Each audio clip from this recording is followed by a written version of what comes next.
22 رجب المرجب حضرت امیر معاویہ رضی اللہ تعالیٰ عنہ کا یوم وفات ہے۔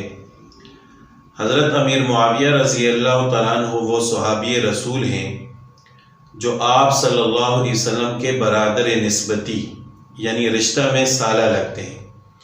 ام المومنین حضرت ام حبیبہ رضی اللہ تعالیٰ عنہ حضرت امیر معاویہ رضی اللہ تعالیٰ عنہ کی بہن تھی۔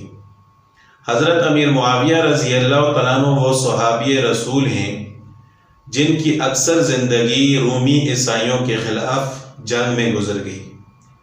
حضرت امیر معاویہ رضی اللہ تعالیٰ عنہ نے قبرص کو فتح کیا۔ حضرت امیر معاویہ رضی اللہ تعالیٰ عنہ وہ صحابی رسول ہیں جن کو کتابت وحی کا شرف حاصل ہوا، یعنی کاتب وحی تھے اور کئی عرصے تک وحی لکھنے کی خدمت سر انجام دیتے رہے۔ حضرت امیر معاویہ رضی اللہ تعالیٰ عنہ وہ صحابی رسول ہیں جن کے لیے آپ علیہ السلام نے دعا فرمائی تھی، اور حضرت امیر معاویہ رضی اللہ تعالیٰ عنہ وہ صحابی رسول ہیں کہ جو اس لشکر کے سپہ سالار تھے جس لشکر کے بارے میں آپ صلی اللہ علیہ وسلم نے فرمایا تھا کہ جو لشکر بحری جنگ لڑے گا اس پر جنت واجب ہے، تو حضرت امیر معاویہ رضی اللہ تعالیٰ عنہ اس لشکر کے سپہ سالار تھے۔ اور حضرت امیر معاویہ رضی اللہ تعالیٰ عنہ رسول اللہ صلی اللہ علیہ وسلم کے منظور نظر تھے، آپ صلی اللہ علیہ وسلم کے خاص صحابہ میں سے تھے۔ تو 22 رجب المرجب اسی صحابی رسول صلی اللہ علیہ وسلم کا یوم وفات ہے۔ ہم تمام صحابہ کو جنتی مانتے ہیں اور تمام صحابہ کے بارے میں ہمارا یہ ایمان ہے کہ اللہ تعالیٰ نے ان کی کمی کوتاہیوں کو معاف فرما دیا ہے۔ حضرت امیر معاویہ رضی اللہ تعالیٰ عنہ وہ مظلوم صحابی ہیں رسول اللہ صلی اللہ علیہ وسلم کے جن کے بارے میں لوگوں نے بہت زیادہ پروپیگنڈے۔ حضرت امیر معاویہ رضی اللہ تعالیٰ عنہ کے نام کا کیا معنی ہے ہم اس گہرائی میں نہیں جاتے، اور اس کی وجہ یہ ہے کہ ہمیں اس کی گہرائی میں جانے کی ضرورت نہیں ہے۔ ہم اس کی گہرائی میں اس وقت جاتے کہ جب حضرت امیر معاویہ رضی اللہ تعالیٰ عنہ رسول اللہ صلی اللہ علیہ وسلم کے زمانے میں موجود نہ ہوتے۔ ہم حضرت امیر معاویہ رضی اللہ تعالیٰ عنہ کے معنی کے بارے میں اس وقت تحقیق کرتے اور تحقیق کرنے کی ہمیں ضرورت پڑتی کہ جب حضرت امیر معاویہ رضی اللہ تعالیٰ عنہ کا نام رسول اللہ صلی اللہ علیہ وسلم کے سامنے کسی نے نہ لیا ہوتا۔ حضرت امیر معاویہ رضی اللہ تعالیٰ عنہ کا نام اسلام لانے سے پہلے بھی امیر معاویہ تھا اور اسلام لانے کے بعد بھی امیر معاویہ تھا۔ کئی ایسے صحابہ کرام تھے کہ جن کا نام رسول اللہ صلی اللہ علیہ وسلم نے اسلام لانے کے بعد تبدیل کیا۔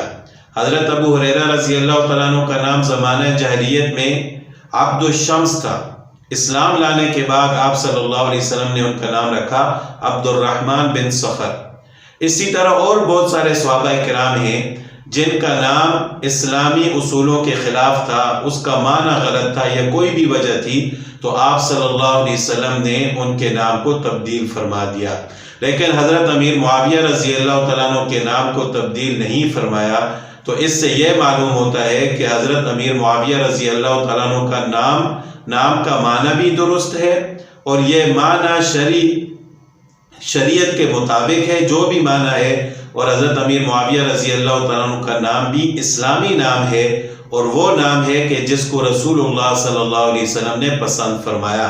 تو جس نام کو میرے نبی صلی اللہ علیہ وسلم نے برقرار رکھا اور اس کو پسند فرمایا، وہ نام نہ تو کبھی غلط ہو سکتا ہے اور نہ اس نام کا معنی کبھی غلط ہو سکتا ہے۔ جو لوگ امیر معاویہ رضی اللہ تعالیٰ عنہ کے نام کے بارے میں کہتے ہیں کہ یہ نام درست نہیں ہے، وہ در حقیقت آپ صلی اللہ علیہ وسلم کے انتخاب پر انگلی اٹھاتے ہیں، اور جو رسول اللہ صلی اللہ علیہ وسلم کے انتخاب پر انگلی اٹھائے وہ کبھی عاشق رسول نہیں ہو سکتا۔ تو حضرت امیر معاویہ رضی اللہ تعالیٰ عنہ کا نام وہ نام ہے جس کو رسول اللہ صلی اللہ علیہ وسلم نے برقرار رکھا۔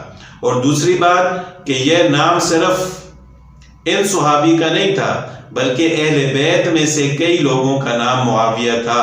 حضرت علی رضی اللہ تعالیٰ عنہ کے ایک شاگرد کا نام معاویہ تھا، اسی طرح امام باقر رحمۃ اللہ علیہ کے ایک شاگرد کا نام معاویہ تھا۔ تو ایسے کئی صحابہ کرام ہیں اور اہل بیت میں سے ایسے لوگ ہیں جن کا نام معاویہ تھا۔ تو اس سے یہ معلوم ہوا کہ معاویہ نام کے ساتھ ضد اور چڑ نہیں ہے، بلکہ معاویہ کی ذات کے ساتھ چڑ ہے، جس کی وجہ سے معاویہ کے نام پر بھی اعتراض کیا جاتا ہے۔ اللہ تعالیٰ ان لوگوں کو